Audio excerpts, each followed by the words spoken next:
بسم اللہ الرحمن الرحیم۔ پاکستان کے شمالی علاقہ جات میں یہ جو زلزلہ آیا تھا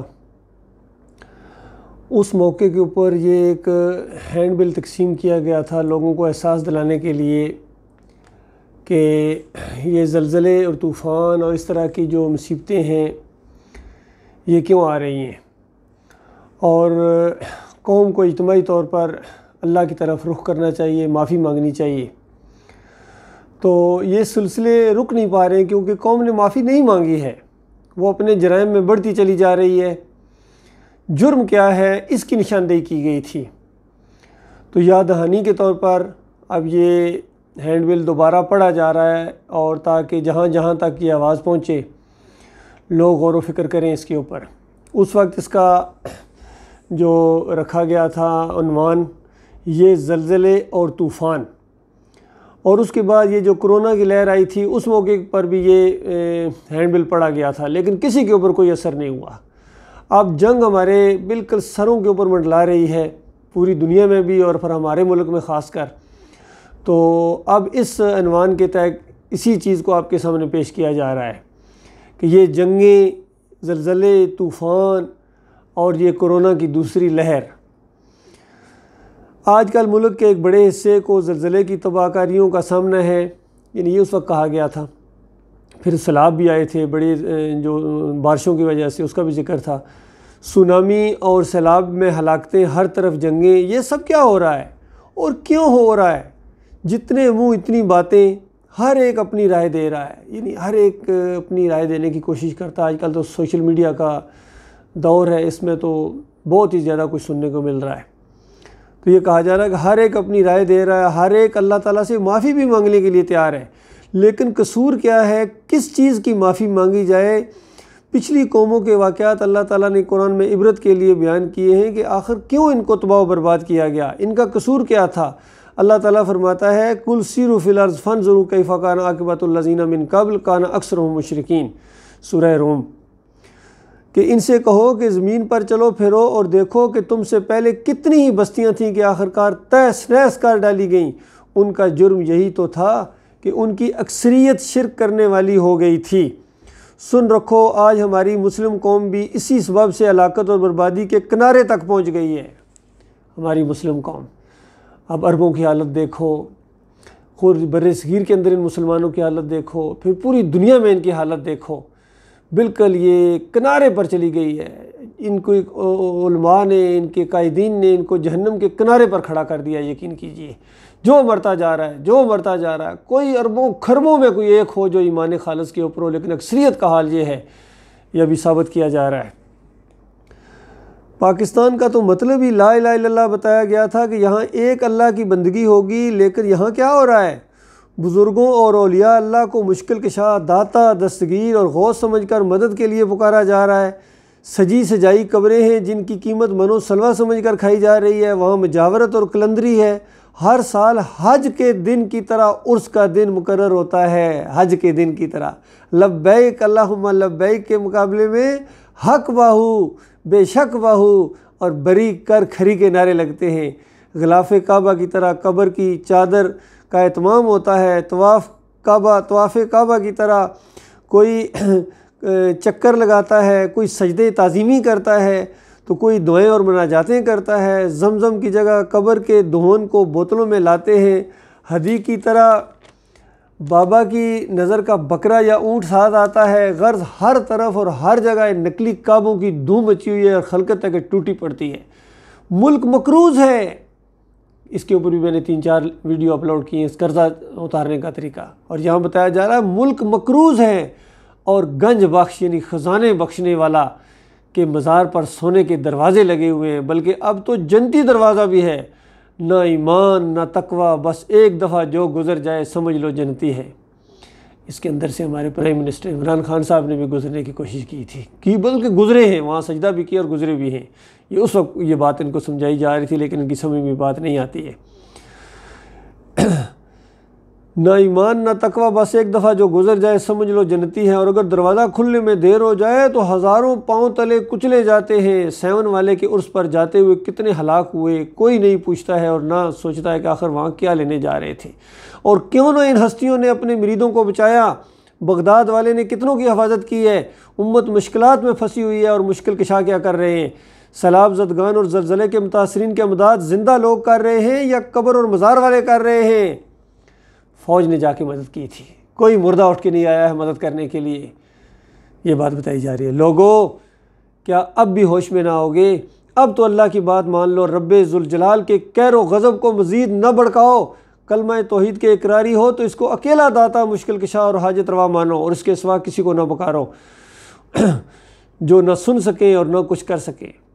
قرآن میں اس انداز کو سورہ نحل کی 21 نمبر آیت میں بتایا گیا، وَالَّذِينَ يَدْعُونَ مِن دُونِ اللَّهِ لَا يَخْلُقُونَ شَيْئًا وَهُمْ يُخْلَقُونَ أَمْوَاتٌ غَيْرُ أَحْيَاءٍ وَمَا يَشْعُرُونَ أَيَّانَ يُبْعَثُونَ۔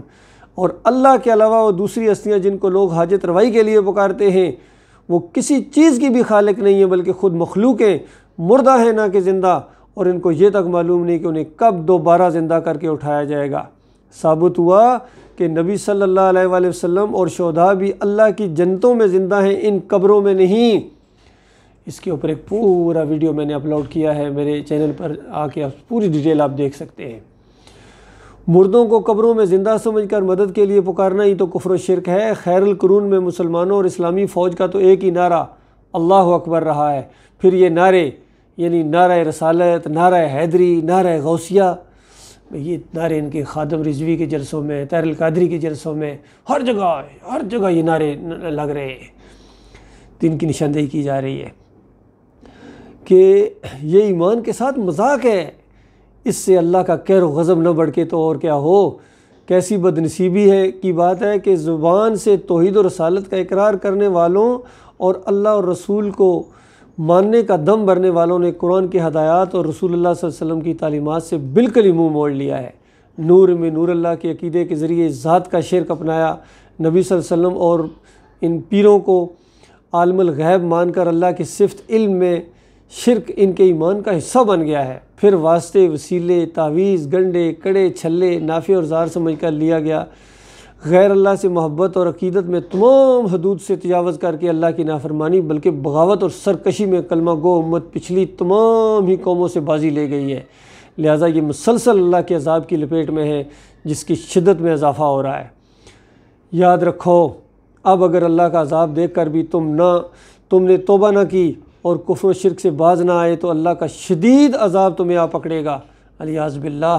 اللہ تعالیٰ کا فرمان یاد رہے، قُلْ هُوَ الْقَادِرُ عَلَىٰ أَن يَبْعَثَ عَلَيْكُمْ عَذَابًا مِّن فَوْقِكُمْ أَوْ مِن تَحْتِ أَرْجُلِكُمْ أَوْ يَلْبَسَكُمْ شِيَعًا وَيُذِيقَ بَعْضَكُمْ بَأْسَ بَعْضٍ۔ یہ سورہ الانعام کی 65 نمبر آیت ہے۔ کہو کہ وہ اللہ اس پر قادر ہے، وہ اس پر قادر ہے۔ تمہیں سمجھایا جا رہا ہے ایمان عقیدے کی باتوں کو، توحید کی طرف آؤ، شرک کو چھوڑو، لیکن نہیں چھوڑ رہے ہو۔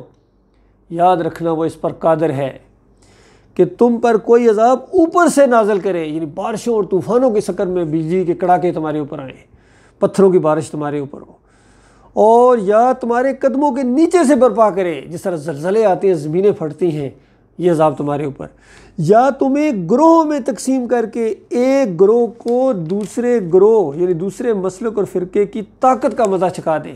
اللہ کے بندوں غور کرو، یہ اللہ کے عذاب کی شکلوں میں سے ایک شکل ہے، گروہ بندی، فرقہ بندی، پھر آپس میں لڑنا۔ ایک مسلک دیکھو، بریلوی، دیوبندی، اہل حدیث، یہ آپس میں لڑ رہے ہیں، شیعہ قادیانی، اور اس کے ساتھ ساتھ یہ جو سیاسی جماعتیں کس طرح ایک دوسرے کے اوپر لعن طعن کر رہی ہیں اور ایک دوسرے کو نیچا دکھانے کے لیے ایک دوسرے کو یعنی کتنی گالیاں دیتے ہیں، نفرتیں کرتے ہیں، جیلوں میں ٹھونستے ہیں، کیس بناتے ہیں، اصلی بھی اور نقلی بھی۔ یہ کیا ہے؟ یہ اللہ کے عذاب ہے، اس کا ذکر کیا جا رہا ہے، قرآن کی بات ہے، یہ قرآن میں لکھا ہوا ہے کہ اللہ کے عذاب میں سے ایک یہ عذاب ہے کہ گروہ میں بانٹ کے تمہیں اللہ آپس میں لڑا دے۔ جس طرح آپس میں فرقے مسلک لڑ رہے ہیں، اس طرح ملک بھی آپس میں، قومیں بھی آپس میں لڑ رہی ہیں۔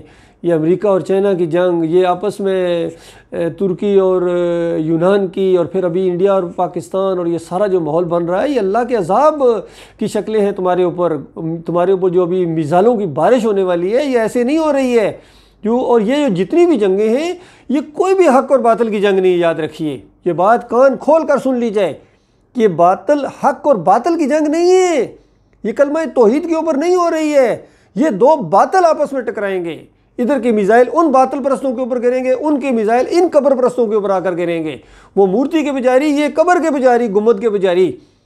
تو بتائیے فرق کیا ہے؟ تو لہٰذا یہ بات سمجھنے کی کوشش کرو۔ یہ ایک شعر چند دن پہلے اس وقت کہا جائے کہ چند دن پہلے یہ شعر پڑھا تھا، آج پوری طرح اس قوم کے اوپر فٹ آ رہا ہے۔ شعر یہ ہے کہ شرک قدرت کو گوارا ہی نہیں، جرم کی مجرم سزائیں پائیں گے، گرم ہوگا جب بھی بازار ستم، زلزلے آئیں گے، طوفان آئیں گے۔ یہ جب ظلم بڑھے گا، شرک بڑھے گا تو زلزلے اور طوفان بھی آئیں گے، اور جنگیں بھی تمہارے اوپر مسلط کی جائیں گی، یہ سارے عذاب تمہارے اوپر آئیں گے، یہ شرک کی وجہ سے ہیں۔ اللہ کی بات سچی ہے۔ دیکھا آپ نے اللہ کے عذاب کی کون سی شکل ہے جس میں آج یہ امت جکڑی ہوئی نہیں ہے؟ کس قدر افسوس ہے کہ محراب و منبر اور اقتدار والے سب اس شرک کے محافظ و نگران بنے ہوئے ہیں، اور دانشوروں کا تو کام یہ ہے کہ ایمان کے خون پر چپ سادے طاغوتی نظریات کے ترجمان بن کر مادی مفادات سمیٹنے میں لگے رہے۔ آئیے آگے بڑھیے اور امت کی موجودہ روش کو بد انجامی سے باخبر کیجیے۔ کیا عجب کہ اللہ تعالیٰ رحم فرمائے اور آج کے بھٹکے ہوئوں کو ایمان خالص سے سرفراز فرما کر رنگ جہاں بدل ڈالے۔ آخر میں ہماری پکار یہ ہے، آخر میں بلاوا یہ ہے، دعوت یہ ہے کہ کیا کوئی ایسا ہے جو شرک کو مٹانے اور توحید خالص کو پھیلانے کے لیے ہمارا ساتھ دینے پر تیار ہو؟ اور کہاں ہیں وہ لوگ جو صحابہ کرام کے نقوش قدم کی رہنمائی میں باطل کو مٹا کر حق کے قیام کے لیے ہمارے ہم سفر بنے؟ من جانب تمہارا اپنا بھائی ارشد کرملائی۔